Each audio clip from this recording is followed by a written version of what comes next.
Lancang depan, gerak.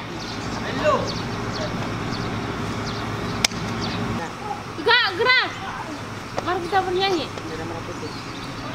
Bendera merah putih, 1, 2, 3 ya.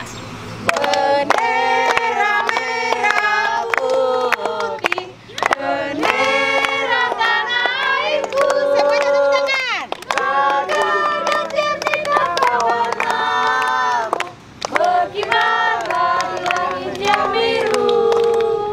Bendera merah putih, bendera bangsaku.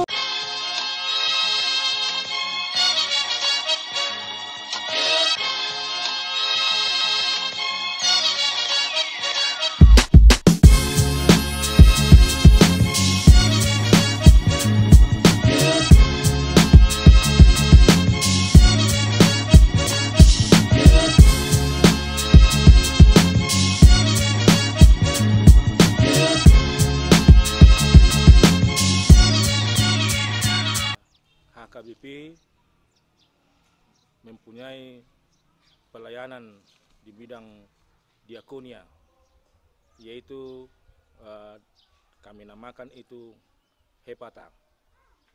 HEPATA ini adalah pusat rehabilitasi, pelayanan kepada orang-orang yang kita katakan sekarang ini disabilitas, yang mempunyai kemampuan khusus. Nah, mereka itu harus dilayani supaya dengan keberadaannya, kemampuannya masing-masing, dan di tengah-tengah pemberian Tuhan yang ada pada mereka, sesuai dengan hakikatnya kemanusiaan, maka gereja membantu mereka supaya berfungsi dalam kehidupan sehari-hari, berfungsi juga dalam kehidupan gereja. Jadi itu sebabnya mereka itu tidak kita katakan orang cacat, tidak kita katakan sebagai orang yang tidak mampu, tetapi justru kita katakan berkemampuan khusus. Perkenalkan, nama saya Florida Deswita Tambunan. Saya bekerja di Panti Karya HEPATA ini sebagai tenaga pendidik dan juga pengasuh di asrama untuk anak-anak kita yang berkebutuhan khusus. Saya mengajar di sekolah ini yaitu sebagai guru untuk anak yang berkebutuhan khusus, terkhususnya anak tunaganda atau MDVI. Anak MDVI itu adalah anak yang berkebutuhan khusus yang penglihatannya tidak berfungsi lagi disertai dengan ketunaan lainnya, seperti dia sudah tidak dapat melihat, dia juga tidak dapat mendengar, dan dia juga ada sedikit retardasi mentalnya. Nama saya Lensi Leni Saragi. Saya di sini sebagai kepala sekolah luar biasa ABCD Panti Karya HEPATA. Kami di sini sekolah luar biasa Panti Karya HEPATA yang di sini jurusan A tunanetra, jurusan B tunarungu, jurusan C tunagrahita, dan D tunadaksa.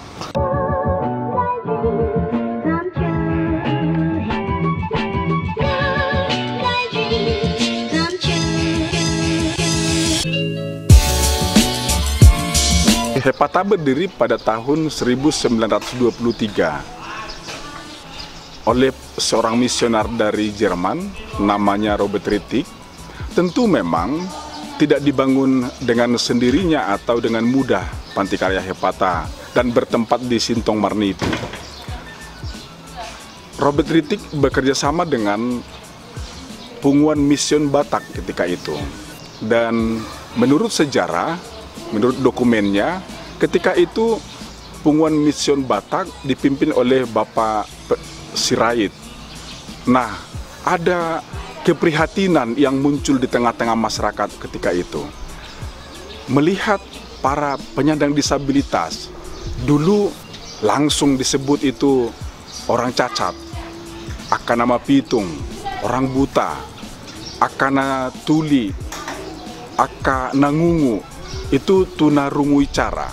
Nah, kedua hal atau kedua jenis disabilitas itu ketika itu banyak didapati mulai dari Kota Tarutung sampai ke Balige.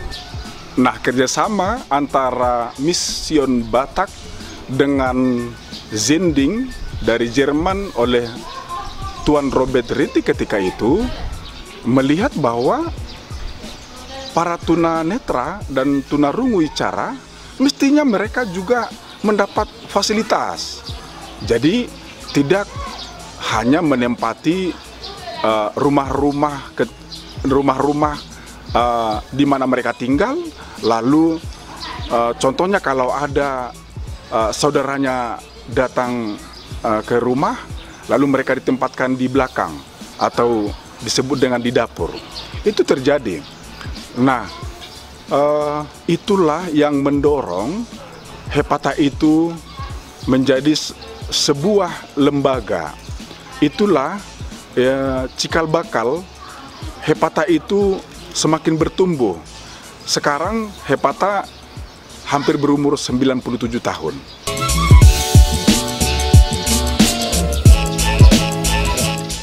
Panti Karya memiliki visinya, yaitu terwujudnya para difabel yang berdaya secara holistik, mandiri dan inklusif.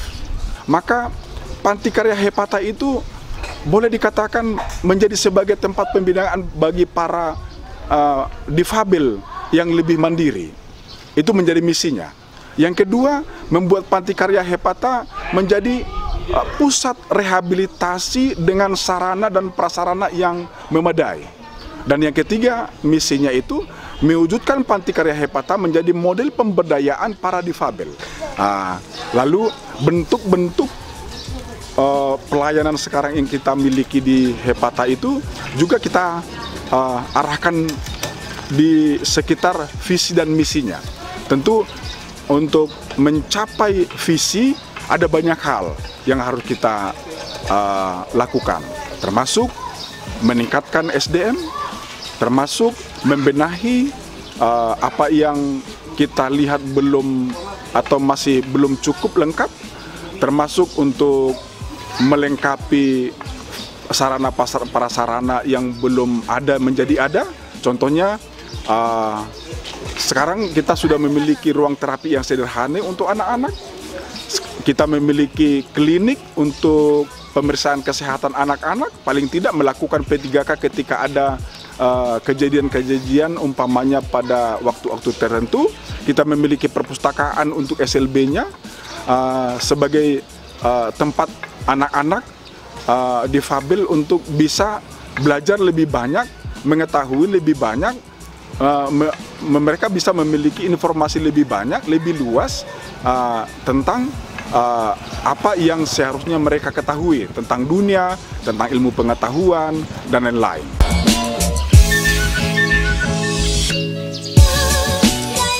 Program yang sudah dirumuskan oleh Panti Karya Hepata dilakukan di masing-masing bidang. Contohnya di bidang pengasuhan, di SADA ada tim kerja. Di antara tim kerja ada pengasuh-pengasuh.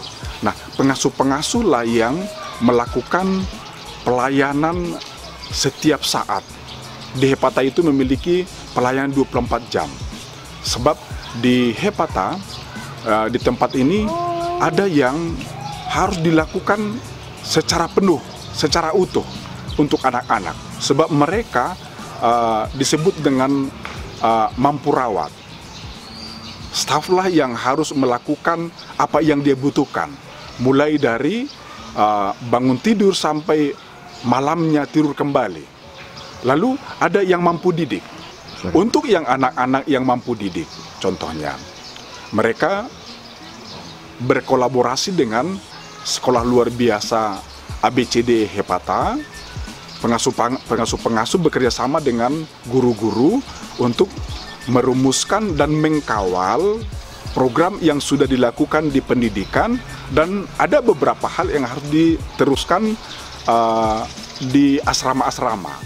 Nah, jadi pendidikan formal melalui SLB dan pendidikan non formal, yaitu pendidikan yang dilakukan di setiap asrama oleh ibu-ibu pengasuh dan bapak pengasuh itu selalu bersamaan, tidak bertolak belakang.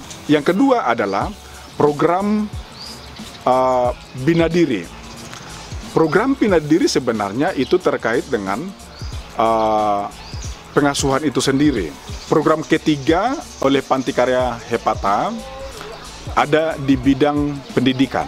Pendidikan kami bagi menjadi dua bagian, pendidikan formal dan pendidikan informal. Pendidikan formal itu secara khusus atau kita fokuskan melalui pendidikan sekolah luar biasa. Nah, di sanalah anak-anak diperkenalkan dengan dunia pendidikan. Di sana anak-anak dibimbing bagaimana mereka bisa diarahkan untuk mengetahui tentang kehidupannya sendiri, lalu bagaimana berhitung dan membaca. Untuk pendidikan informal, itu kita fokus melatih atau menggali skill mereka untuk bisa berkreasi. Jadi sekarang kita di bidang informal ada pelatihan untuk jahit-menjahit, ada pelatihan membuat lilin, ada pelatihan untuk membuat kerajinan tangan seperti tempat persembahan untuk gereja atau kantong-kantong persembahan, ada pembuatan mainan-mainan kunci, sekaligus ada pertanian peternakan di sana. Program keempat Pantikarya Hepata ada di bidang rehabilitasi bersumber daya masyarakat. Nah, tentu RBM sangat beda dengan pelayanan bentuk panti. Yang kita bicarakan terlebih dahulu tadi itu mendominasi pelayanan yang dilakukan dengan sistem panti. Sedangkan pelayanan dengan sistem berbasis masyarakat itu RBM, ya kita memang harus siap untuk melakukan banyak hal lebih daripada apa yang sudah kita lakukan berbasis panti. Sekarang Hepata sudah menyentuh melakukan pelayanan di 7 kabupaten, yaitu di Kabupaten Toba Samosir sendiri, di Kabupaten Tapanuli Utara, di Kabupaten Tapanuli Tengah, di Kota Madya Sibolga, di Kabupaten Dairi, di Kabupaten Tapanuli Selatan, dan di Kabupaten Humbang Hasundutan. Selain itu juga Hepata memiliki program Pramandiri. Nah, Pramandiri ini adalah orang-orang atau anak-anak asuhan yang telah terlatih di asrama lalu mendapat penilaian khusus. Setelah mendapat penilaian dan atau evaluasi yang kita maksud, lalu beberapa dari anak yang sudah terlatih di asrama itu dimasukkan ke program Pramandiri. Nah, di program Pramandiri kita fokus mereka untuk dimandirikan. Tentu memang di sana kita kembali kerja keras karena rasa ketergantungan ke panti kita kurangi. Nah, bagaimana mereka melihat bahwa hidupnya itu sudah mengalami perubahan. Kemampuan intelektual, kemampuan mengambil keputusan untuk dirinya sendiri, di sana sudah harus mereka sendiri yang bertanggung jawab atas dirinya sendiri. Tetapi bukan berarti Hepata tidak berbuat apa-apa lagi. Nah, yang dapat kita lakukan dari kantor itu memberikan subsidi setiap bulan. Contohnya memberikan subsidi bantuan beras, bantuan minyak goreng, bantuan uang untuk beli lauk pauk. Tetapi untuk yang lain mereka harus melakukan pekerjaan setiap hari di bidang pertanian contohnya. Jadi mereka tetap kita dampingi bagaimana beternak, memelihara ternak, memperbanyak ternak, dan juga bagaimana bertani dengan benar. Lalu dari hasil pertaniannya mereka bisa mencukupi kebutuhan mereka sendiri.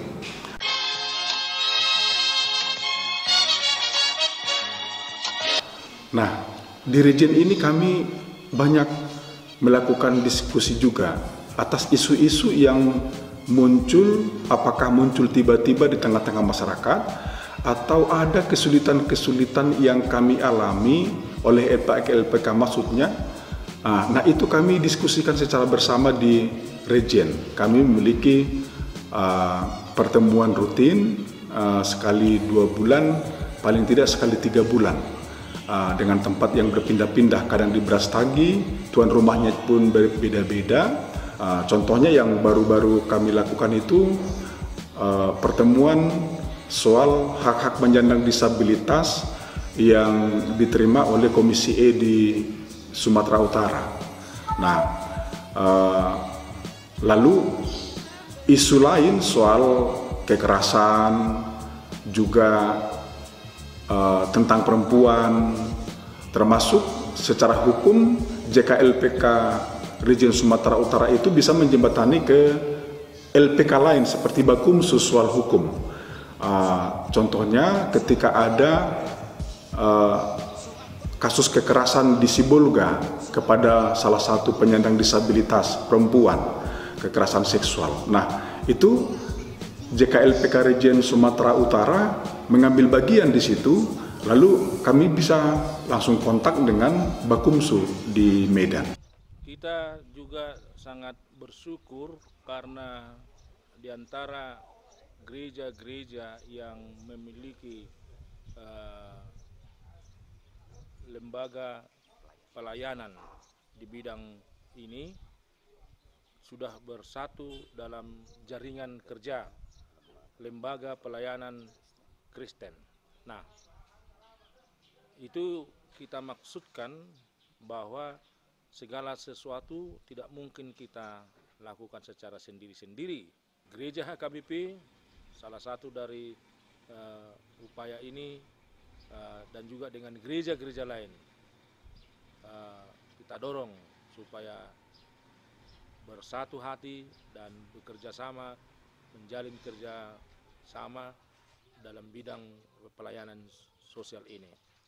Kami anjurkan juga bahwa persatuan, kesatuan yang kita maksud itu bukan hanya dalam arti fisik atau dana atau ide saja, tetapi dalam semua hal. Jadi harus dijalin komunikasi dengan baik, harus dapat bertukar pikiran, harus dapat juga bertukar kemampuan, karena pada akhirnya sasaran kita adalah orang-orang yang mempunyai ability yang khusus ini. Jadi kita terpanggil untuk itu sebagai gereja, dan tentunya sebagai gereja tidak kita maksudkan hanya HKBP sendiri, tapi semua gereja harus bersama-sama untuk melakukan yang terbaik bagi Tuhan dan juga bagi masyarakat.